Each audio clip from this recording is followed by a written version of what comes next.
ഒരു സംഭവം കാണിച്ചു തരാം കേട്ടോ. നിറയെ ഉണ്ടായിട്ടുണ്ട്.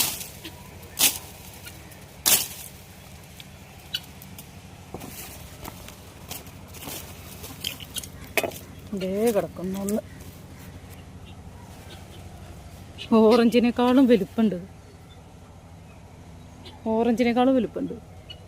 ഇതിൻ്റെ ഉള്ളിൽ നിറയെ കാണാനുണ്ട്.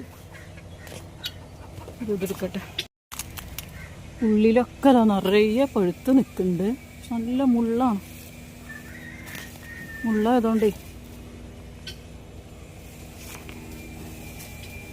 ഒക്കെ കണ്ടോ, എല്ലാം മഞ്ഞ കളറായിട്ട്.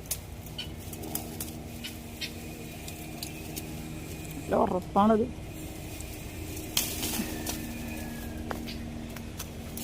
നിറയെ കാണാനുണ്ട്. മുള്ളും ഇങ്ങോട്ട് കൊളത്തിയിട്ടേ പൊട്ടിക്കാൻ ഭയങ്കര ബുദ്ധിമുട്ടാണ്. വിറക് ഒതുക്കാൻ വേണ്ടിയിട്ട് ശരിയാക്കി വെച്ചിട്ടുള്ള മേലെ ഇനി വിറക് ഒതുക്കാൻ വേണ്ടിയിട്ട്.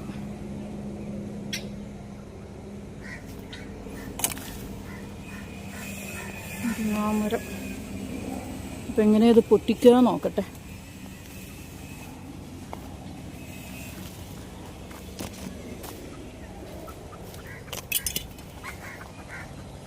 നിറയെ നിൽക്കുന്നു. നിറയെ ഉണ്ട് ഉള്ളിൽ. ഇങ്ങനെ കിട്ടുക എന്നുള്ളതാണ്. അതിൻ്റെ ഉള്ളിലൊക്കെ പഴുത്തിട്ട് കേടാവല്ലോ തുടങ്ങി.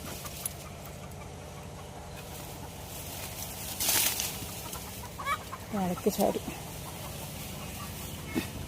മരത്തിൽ നിന്നിട്ട് കേടാവാൻ തുടങ്ങി.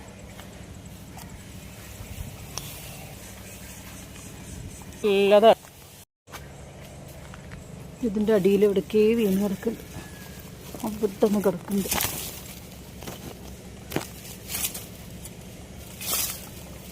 മൂത്ത് വീണിരിക്കണേ. നമ്മുടെ ഓറഞ്ചിനേക്കാളും വലുപ്പം. എന്താ വലുപ്പറേ. ഓറഞ്ച് പോലെ കഴിക്കാൻ പറ്റിയെങ്കിൽ നല്ലതായിരുന്നു. ഇപ്പോൾ പുറത്തത് വെച്ചാലും കേടാവില്ല കേട്ടോ. എത്ര ദിവസം വേണമെങ്കിലും ഇങ്ങനെ ഇരിക്കും. ഇതിൻ്റെ ഉള്ളിലൊക്കെ ഉണ്ട്. ഇതിൻ്റെ ഉള്ളിൽ നമുക്ക് കൈയിട്ട് വലിക്കാൻ പറ്റില്ല. നല്ല മുള്ള. നല്ല മഞ്ഞ. അതൊക്കെ ഒന്ന് പൊട്ടിച്ചെടുക്കാം.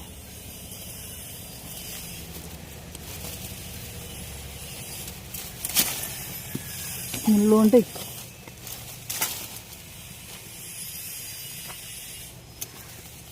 ഇത് വെള്ളം കലക്കാനല്ല, അത് അച്ചാറിടലുണ്ടോ അത് അറിഞ്ഞൂടാ. അതിൻ്റെ തൊലി ഭയങ്കര കട്ടിയാണ്. ഞാൻ കുറച്ച് ഇട്ട് വെച്ചിട്ടുണ്ട് ഉപ്പിൽ. ഇനി എന്താവുന്നത് നോക്കിയിട്ട് വേണം. ഇതുവരെ ഇട്ട് നോക്കിയിട്ടില്ല. കുറച്ച് ഉപ്പിലിട്ട് വെച്ചിട്ടുണ്ട്.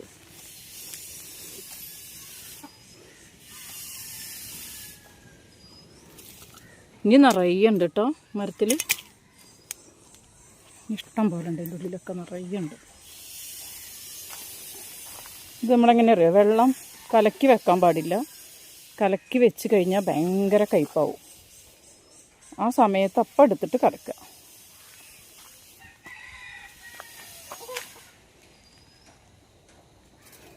ആവശ്യമുള്ള സമയത്തെടുത്ത് കലക്കാനേ പറ്റുള്ളൂ. മുൻകൂട്ടി കലക്കി വെച്ചാൽ കയ്പ്പ് വരും.